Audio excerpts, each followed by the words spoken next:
Hello, I'm Francois Berman from Divers Alert Network, and I have with me today a guest, Karolin Troubetzkoy from Anse Chastanet, and very popular. And Dan has been using Anse Chastanet for our CMEs for several years now, and it's one of the real big attraction points and always gets fully booked, as you know, so you have to juggle rooms and so on. And Karolin, welcome. This is really just meant to be a discussion. There's no, I'm not going to ask you difficult questions. Yes. So I met you a couple of years ago when you wanted to see me because of the chamber issue and what was happening with the chamber and so on. And since then, as you know, we went out and did some training. So I got to know the chamber many years ago when they just installed it. I didn't ever meet the benefactor. In fact, I've never met her. But sometimes it's a bit grey to us. How did the chamber come about on St. Lucia?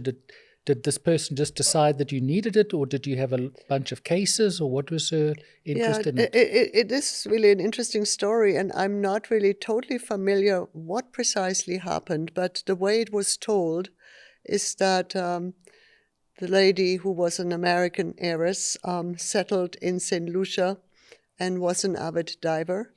Oh, right. And she felt for her own health, first of all, but generally she was not happy that there was no chamber on St. Lucia. And then she became very close to the manager of the marine park, who I believe was able then also to highlight to her how beneficial it would be for St. Lucia to have this chamber. And she then, on her very own accord, decided to invest in the chamber and bring it to St. Lucia.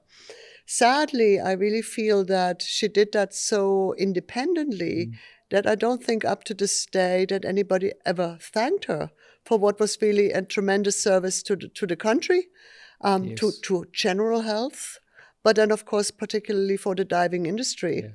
And so, we all accepted the fact that there suddenly was a chamber, but nobody really connected the dots that it happened because of a private investor, so to say. Yes. Her name is Barbara Perfect, and you named the chamber the Perfect Chamber. That's right. That's from Dan, we really need these sorts of recompression chambers. That's part of how we can take care of divers. So I actually thanked her personally. Never met her, but I had a lot. She called me, in the beginning with the complications as to how to look after it. And people always say to us, we need a chamber, and I say that's fine. The chamber is a great idea. But the biggest challenge with the chamber is who's going to manage it, who's going to own it, who's going to make sure staff are trained and maintenance is done. And her legacy was John Kessel, who I knew pretty well, the guy that took care of it. Wonderful and entertaining person. I don't know if you ever met him. I have known John, and these were the real, the mechanics of their time. So he was a watchmaker or something. That's right. He used to contact me and ask me technical stuff, and then before I'd even finished answering the question, he sent me humorous jokes and anecdotes, and so I got to know his various quirks. Sadly, he passed away. And I'm digressing a little bit. The first time I went there were a bunch of technical issues, and his concern was the safety valve on the chamber. How do we know it's going to work? So I know these chambers. So the chamber they have is actually excellently built. So I said, well, let's test it. I want you to hear what it sounds like. The only thing I want you to do is open the door, because it blows off. There's a lot of air that comes out. So one of our colleagues who used to work at Dan, he was driving the chamber. And I said, Joel, take it up to 55 meters of seawater and it'll go off. And he's driving, and John's chatting to me, and up it goes. I'm watching at the corner of my eye, and I see we're getting to 56 meters of seawater, and I'm ready, and it goes off, and it's very loud. And John must have jumped this high. Joel, who was operating the chamber, put his hands up and says, what am I meant to do? I said, just leave it. It'll take care of itself. And then John says to me afterwards, you should know I've had a 5 times bypass surgery. If anything was going to come to his end, would be that. So the challenge, as you know, is running it and keeping people trained. And we've tried from Dan. We've been there a couple of times. But really, I think the important thing to acknowledge you for, because you're the head of the St. Lucia Hotel and Tourism Agency. I was the president of the St. Lucia Hospitality and Tourism Association for 4 terms. That's about 10 years of service. Yeah. And, I knew Barbara not well, but I knew her as a resort owner. And at some point she explained to me, the chamber and what she did and a little bit of the history. Yes. And had decided to leave St. Lucia and move to another island. Yeah, moved to Trinidad, actually, where she has a horse farm. And had developed like strong opinions, who she trusted, who she didn't trust. And suddenly I was asked whether the St. Lucia Hospitality and Tourism Association would accept this gift of the chamber. Yes. And, first it was a little scary, but then I guess because we do have a dive operation, perhaps I thought, well, it's so important that it is being operated responsibly. Yes. I could convince my board that we should take it on, because the option was really losing the chamber for the island. Yeah, we actually spoke about moving it to another island. Yeah. And luckily for the Hotel Association, we have an initiative called the Tourism Enhancement Fund. And that fund is a voluntary contribution mechanism for visitors. So many hotels add $2 to their hotel bill, to the daily room rate. Yes. And that fund basically sort of underwrote the financing of the operations. And that was very important, because on a small island, especially with really safe diving procedures that we have, like all the diving in St. Lucia is escorted, we don't really have a lot of divers that end up in the chamber, yet you have operational costs. Yes, which is the challenge. That's right. And so the Tourism Enhancement Fund was underwriting this. Yes. As you say, but it doesn't get used for divers. And then all of a sudden a couple of divers go in, and then there's That's nothing the thing. for several months. I mean, you must have it. We have saved the lives of quite a few fishermen, but in all truth and honesty, you don't really get paid for that service. It's not a money spinner. That's why people don't want to take it over. No, they realize that's you're not going to make much money. I'm not surprised they chose you, though. You are so organized, which is a big relief to us. Well, I'm not the president anymore, so I think the new board is a little scared about the responsibility. Yes. So I think we are looking currently whether there could be a different type of ownership structure where we have the hospital involved. The chamber is part of a larger facility, the Tapion Hospital. Yes. But as I have been arguing with the board of the SLHDA, and many thankfully agree with me, we felt that there had to be an arrangement where both the Divers Association and also really resorts, so that the private sector could have also an influence on the running of the chamber. Yes. We did not think it would make sense just to have the hospital responsible. They may have their own funding issues, and you don't want the chamber necessarily to be affected by that. Yeah, it's on the hospital property, but it's in its own building That's next right, door. yeah. I don't know. You know Dr. Melville, I'm sure. Yes. He is an interesting character to deal with, but I can tell you, after the last training we did there, I actually learned to respect him. He has a very keen understanding of the technical side. Yeah. And I watched his staff really following him. When he was doing something, they built up their own confidence in doing that. No, we are very, very grateful to have Dr. Melville, but you and I had this discussion some months back that my concern is simply the succession planning. Yes, and yes. For us, it would be important to be able to have a few more doctors that have the specialty that would be able to assist. I did ask Dr. Melville what happens if you go on vacation. He says he never goes on vacation. So let's hope he sticks to that. Yes. So you very kindly invited us, or asked, or even demanded that we come and do some training. Yes. So we were there earlier this year, as you know, and Right. really spoiled by your resort. But our primary focus was to train the team. And one of your colleagues, Jamila, I think her name is, it is Jamila? No? Delvina, yes, sorry. Jamila's on Antigua.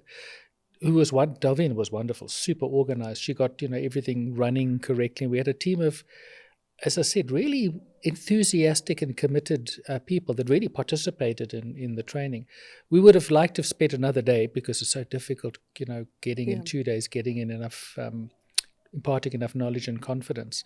But we had fun, and they really enjoyed it. And I think forged a closer bond with Dr. Melville, because the trick is a team, and if the doctor's not involved, and I was really dreading that he wouldn't be there, but he was there.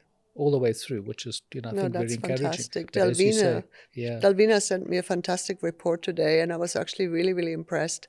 And she kept referring back to the training, and that she was updating all of our procedures, and that would make, it's wonderful to see that she is so engaged and really handles the chamber operations quite well. I don't wish that things change, but I kind of wouldn't mind coming back. Well, because that's my passion, Karen. And as you know me, I absolutely, Dan, with the RCAP program, and which I manage, this is the sort of work that gives us a kick, going out and empowering local people. I don't like it when the audience or the team are all expats, because they move on. I want the local people to be involved. If you came back, what I think is a missed opportunity is that nobody understands all the other benefits that a chamber brings.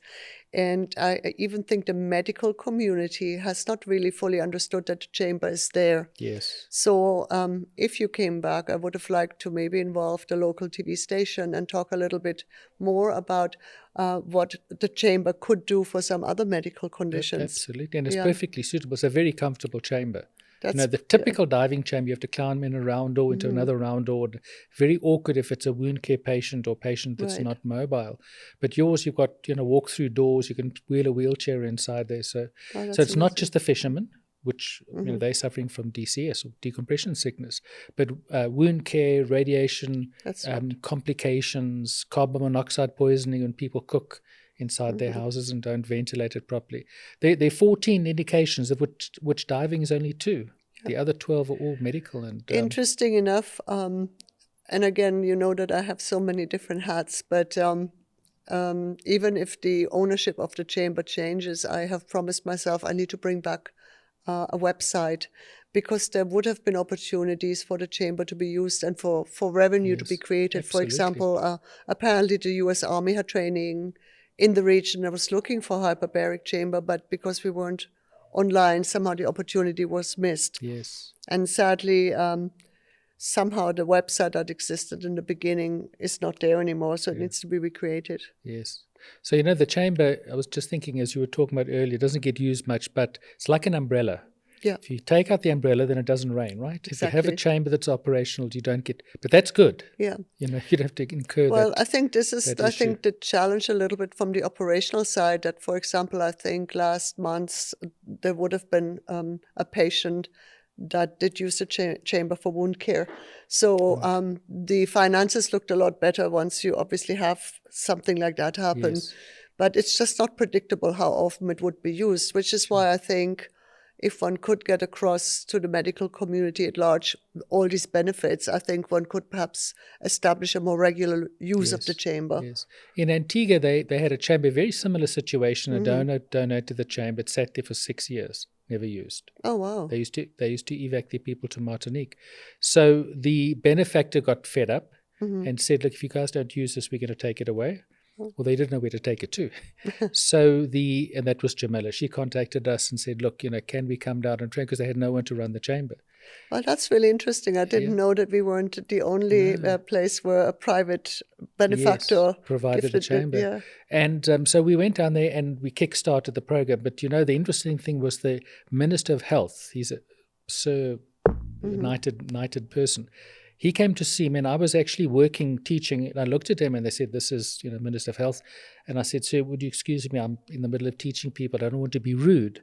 He said, you just go on. And he stood there for 2 hours. He's a tall gentleman, very tall. That might have been the governor, because he's a doctor, I think, Sir Rodney. That's it, Sir Rodney. Yes, I know him well. And he said, I apologized to him, but I'm not stopping in the middle of a training session. No, I'm there to work, okay? I'm not there to meet and rub shoulders. Yeah. He organized the press. And when we finished and I went inside the hospital again, I was on TV that night. It's Cheryl and I were on TV, and we went back to our hotel, and when we walked into the restaurant to have a meal, the barman said, hey, you guys were on TV last night, and you got a round of applause for the fact that we were there. Because, this is our donation. You were very kind to sponsor it so we could pay our flights and get spoiled in the hotels. And they did the same. The benefactor was too happy to pay. But we spent, first virtual training and then on-site training, and that's what Dan tries to do.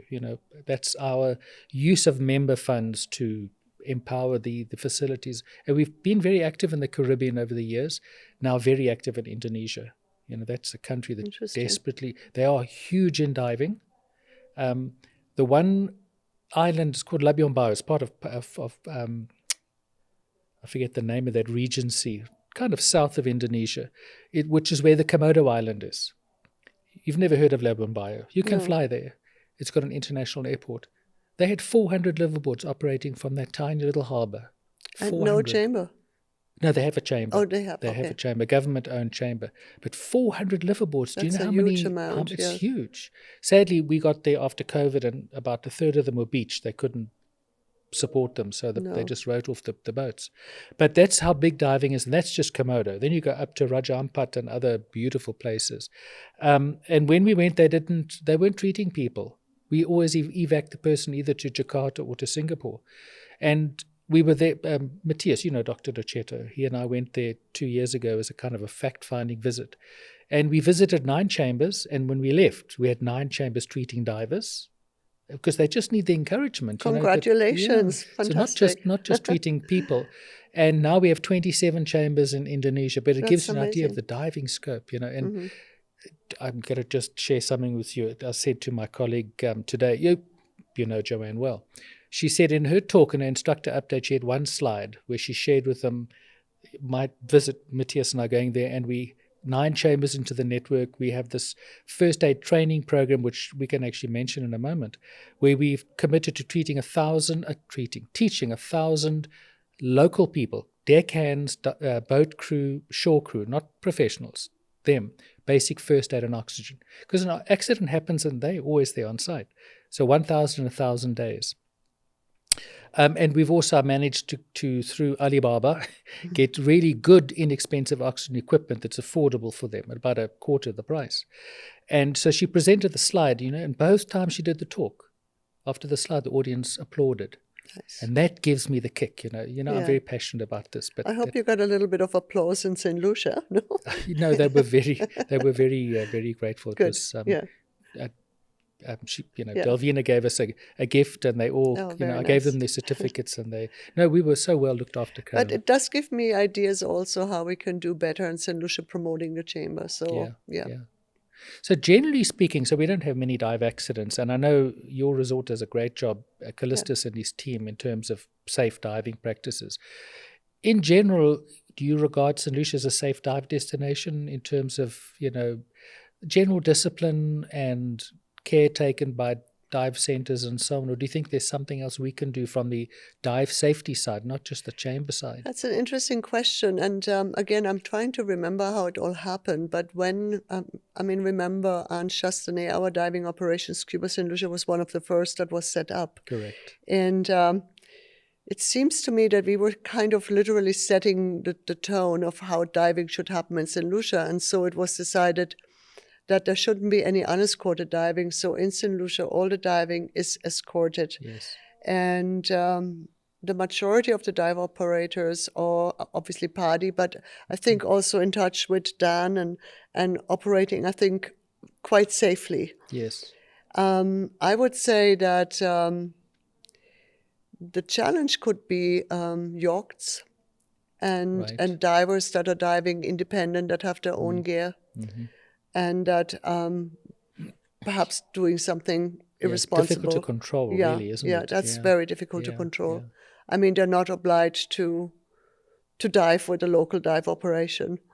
So I think that there is this risk that you do have divers from boats that are unrelated to dive operators on the island, actually. Are they liveaboards or are they just day boats that go No, out? I have noticed that even the yachts, the motor yachts, let's call them mega yachts, yes. or there are fairly large size vessels or sailing vessels that just moor in St. Lucia and may have their own dive gear and go diving. Yes.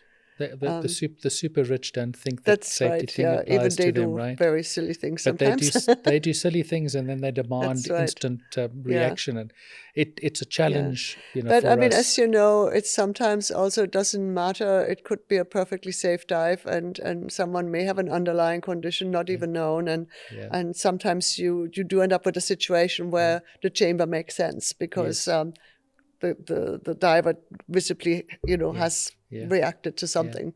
Yeah. So whatever you do, don't move the chamber outside of a hospital. I don't want to move the chamber. Because the first place we send the diver to is the hospital for That's proper correct. diagnosis. And then if they need our doctor, Matthias will give assistance to Dr. Melville. I know they've discussed a couple of times patients, but we want that first diagnosis because, as you say, they're not healthy and they've got other underlying health issues. And often it's not a DCS case. And they go to the chamber and Dr. Melville, he says, you need to go to the ER and get yourself properly evaluated before. Yeah. That's a big, people always think we need a chamber. No, you need a healthcare facility.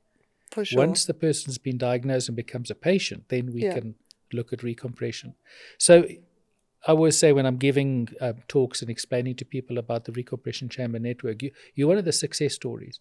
The local association is invested in the chamber, which is what gives it sustainability. Otherwise, they fall apart. We have in Antigua until the benefactor, who's not medical, said, unless you do something, we're going to, when you and I, when we were first talking, shall we move the chamber somewhere else where they can actually use it? And that would break my heart because it's a great chamber. It's a great location. And it is. And I think that, again, the responsibility, I feel very much burdened now I'm sure.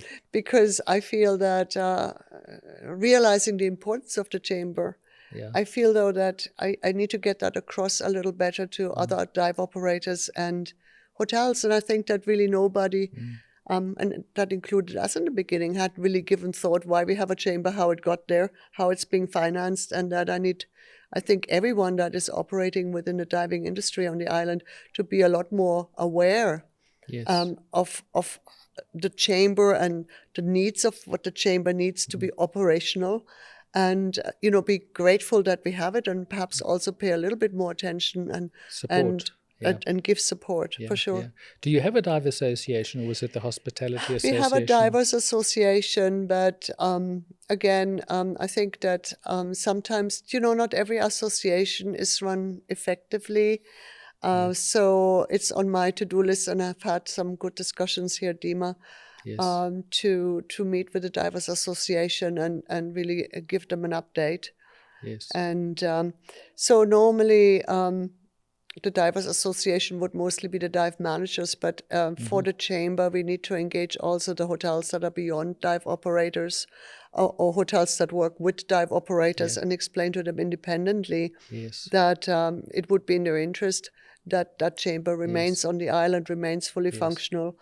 And, helps us to run a very safe industry. So one of the other folks we were chatting with here at DEMA is the person that runs the Papua New Guinea Dive Association, the PNGDA, incredibly strong. And most of the operators don't compete because it's a vast country with a lot of remote diving, so they all really work together because you never find two boats in the same place. And they started, I think, in the late 80s, and there was one particular person that really pushed and held it all together. And his son now runs the association. And they've had a dive center there for 40 years, similar to Anse Chastanet. Wow. And they've now been so motivated because Dan was managing the chamber. In fact, one of our associated companies owns the chamber there, which is not correct. It shouldn't be Dan. We don't want to be the service provider. We want to be the people that support and assist. And they're now buying it from us. And when I say buy, we don't sell it to them. We essentially, from their claims, they then pay some of the capital So I shouldn't be offering the chamber to you. No, because I want to give it back to you. And we'll continue to support. And as I said to him, don't worry about training and maintenance. We'll continue to do that. We can raise funds for essential maintenance. I'll send somebody down to do the training. But it's really, for us, it's so great. And we've done the same in Palau and in Fiji, and now in Belize and in Cozumel, getting the local people, especially the local doctors, to take it over. Not the hospital where we know it's going to fall apart, but a hospital where there's a champion that can champion. Right. But now the problem is what happens when that doctor leaves. It's a big challenge. But Karolin, what we're doing in that part of the world is we sponsor the new doctor, people that are interested. We then send them to courses that they can then become qualified in diving medicine. And doctors enjoy additional training in their lives. In your case, we have the CME. I don't know how many of the local people come to the the CME programs. But that's one way we start generating interest from local people. And I should probably advertise that soon, because Please. You're coming back to us in May 2025. Yes. And I know Dr. Melville usually attends, Yes. but perhaps we can interest some additional doctors this time. Yeah. Sometimes the local doctors get possessive, It's just human nature, and they think they'll live forever. And then, but I always say, then you need a vacation. You're going to get sick. You need somebody that can support you. If it's a through the night treatment, you don't want to be through the night and then the whole of the next day, So just, it doesn't have to be a competition, but train up someone else. And again, that's where we have this fund called the Recompression Chamber Assistance Fund, and it's people put in voluntary donations into it. And what we do with that is we then pay for these doctors to be trained. They need to pay their transport, but we'll pay for the course and the accommodation, much like you did with us. And it seems to work pretty well in some places. I'm trying to think. It was in Papua New Guinea. They've got 3 levels of doctors now. Vanuatu, we have 2 levels of doctors, building for the future. So the next round, there's somebody Again, there. something I will certainly follow up with you. Yeah. See how we can get maybe a doctor trained up through your fund. Absolutely. So as you can see, I'm very passioned about this. Yes, I'm the engineer, wonderful. Dan, and I've been involved in hyperbaric chambers for, for 35, 40 years. Since 94, I actually I'm a nuclear engineer, and I decided I'll keep doing that. But I've moved into the diving industry because I was in the Navy when I was really young. I was conscripted into the Navy. So I got used to diving and all that sort of stuff. But in 94, I started to work for a company manufacturing the chambers. That's why you can give me any chamber. I'll tell you where it starts, where it ends, and how it works, because that's kind of like in my blood. But helping people is the big thing, And one of the interesting things, always interesting to me, when I visit the chamber the first time, I get all the staff together and I say, you're now going to learn where the air comes in to the end of the treatment where the air goes out. And you're going to follow the path through the compressor, through the cylinders, through the filters, into the chamber, so that they get a technical understanding. And for most of them, it's a light bulb moment. They use these things and they have no real idea what goes where. And from that, they build confidence. And this chamber is not going to... The worst case is the gas starts leaking through the seal. But apart from that, they are very well built. That chamber is a good chamber. Really nicely outfitted. Yeah, you get lots of confidence. It's not going to fall apart. I'm hoping that I can get Barbara to get a national award still, because she may not be on the island anymore, but in a way she's really done a great service to St. Lucia. Yes. And sadly, I don't think it's ever been fully understood what her role was in this, and acknowledged. Acknowledged. Yeah. As I said, I thanked her, and she was kind of a bit bemused. But I said, because it's meaningful for us, it's meaningful for St. Lucia, it's meaningful for the local people. You do have fishermen divers; they're the ones that usually get treated the most, not guests. And in fact, if the Dive Association gets strong and does not a lot more, but does safe diving, you don't need the chamber. Yeah, it's there, but you don't end up generating accidents. No, I mean, I think that's it. But I still feel that the chamber should always be there, because you simply cannot, you never know. Absolutely. Yeah. No. And not every diver wants to listen to the rules either. I mean, we don't want to make it about nationalities, but there are certain nationalities where the deeper the better. Yes, I don't think it's nationalities. I think it's a mindset. But it's interesting. In Egypt, they do a lot of treatments. In fact, the chamber in Sharm el Sheikh, the doctor that runs the chamber, he's an Egyptian, very, very highly thought of in the industry. He's treated the most divers in the world. His chamber was installed as part of US aid in 1993. The US was encouraging this development of Sharm el Sheikh with the post-war situation, because the Sinai was meant to be demilitarized. Anyway, that's part of the background. His name is Dr. Adel Taher. He's trying to retire, but he trains all these people up, and then they move on, to other things. They take the knowledge, and then they take it to where they can earn more. But talking of nationality, so the largest number of people that he treats are from a certain part of the world. I don't want to get into. I have a certain feeling I know which part of the world. And when I asked him, remain a secret. why always them? He says, because they have a national drink that they enjoy. They go out at night and have many of these drinks. They get totally dehydrated. They then go diving the next day and they get bent. And it's really fascinating to me. It's just how it happens to turn out. So we'll continue to work with you. And, the first time we met, you were quite insistent. Dan needs to get out there and do the training, and it happened. They needed some essential equipment, and that's how well organized you are. By the time we left the show, the fire extinguisher had been ordered and was on its way to St. Lucia. So we're very happy to work with you. You do a great job with the CME. It's always a highlight. The people are always asking, when are we going to go back to St. Lucia? We have a great team now with Joanne, who actually works for me in first aid training, and she's kind of my right-hand person. She's very equipped, very comfortable, and very experienced at this, and I think you're going to enjoy working with her. Very reliable. So from Dan's point of view, thank you for your support on the chamber side, for hosting the CME. I mean, it's a business opportunity, but it doesn't matter. People get very well looked after. And from my point of view, a personal thank you, but also I do look forward to coming back and enjoy Anse Chastanet, quite a treat for us. Let me say to you, though, how grateful we were that you came, and that, without you, I don't think this chamber had a chance of continuing to be functional and being there. So it was great. And I think it meant a lot also to the Hotel Association to hear, the importance of having this chamber. It was very good. I'm going to finish our chat with a really humorous anecdote. So one of the staff, these are all local folk, she wears her hair right up quite high on her head, and fire is always a big issue. But now I was talking about fire outside the chamber, because it's the building's outside, and if the trees and the brush catch a fire, if there's a car parked outside and it catches fire, we need to get the people out the chamber and get them away. But you can't sit at the control panel outside the chamber if there's smoke. You need something to allow you to breathe. So you have smoke hoods there. They've never been opened. I said, look, these have expired, so I'm going to take one of them. We're going to use it, and I'd like you to now replace them. And I explained how it works, what you do, and I said, I'm sorry for you all, especially ladies, you're putting this over your heads, whether you like it or not. Especially people that wear spectacles, because if you take your spectacles off, you can't see what you're doing. No. So I showed them how you put it on. You put your chin in, you put it over your head.